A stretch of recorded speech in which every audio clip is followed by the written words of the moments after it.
വീണ്ടും ജീവനെടുത്ത് കാട്ടാന ആക്രമണം. തൃശൂർ വെള്ളച്ചാലിൽ വനവാസിയെ കാട്ടാന ചവിട്ടിക്കൊന്നു. 58-കാരനായ പ്രഭാകരനാണ് മരിച്ചത്. വനവിഭവങ്ങൾ ശേഖരിക്കാൻ കാട്ടിലേക്ക് പോയപ്പോഴായിരുന്നു സംഭവം. ആനന്ദ് പുത്തൂർ ചേരുന്നു. ആനന്ദ്, എന്താണ് കൂടുതൽ വിവരങ്ങൾ? എന്നാലും കാട്ടാനാക്രമണത്തിൽ സംസ്ഥാനത്ത് ഒരു ജീവൻ കൂടി നഷ്ടമായിരിക്കുന്നു. തൃശൂർ സ്വദേശിയാണ്. തൃശൂർ ബീച്ചിൽ വെച്ചുകൊണ്ടാണ് ഇത്തരത്തിൽ ഈ കാട്ടാനാക്രമണത്തിൽ ഈ വനവാസി മരിച്ചത്.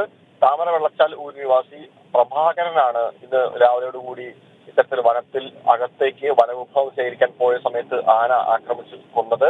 58 വയസ്സായിരുന്നു ഉണ്ടായിരുന്നത്. എന്നാലും ബീച്ച് വനംവകുപ്പ് ഉദ്യോഗസ്ഥരും ഇതുമായി ബന്ധപ്പെട്ടുള്ള അധികൃതരും ഈ വനത്തിനുള്ളിലേക്ക് തിരിച്ചിട്ടുണ്ട്. ഉൾക്കാട്ടിലാണ് ഇത് നടന്നിട്ടുള്ളത്. അതുകൊണ്ട് തന്നെ മറ്റ് ദൃശ്യങ്ങളൊന്നും നമുക്ക് കിട്ടിയിട്ടില്ല.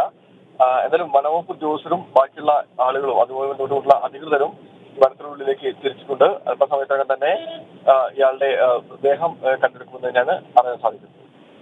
ശരി, ആനന്ദ് പുത്തൂറാണ് വിവരങ്ങൾ നൽകിയത്.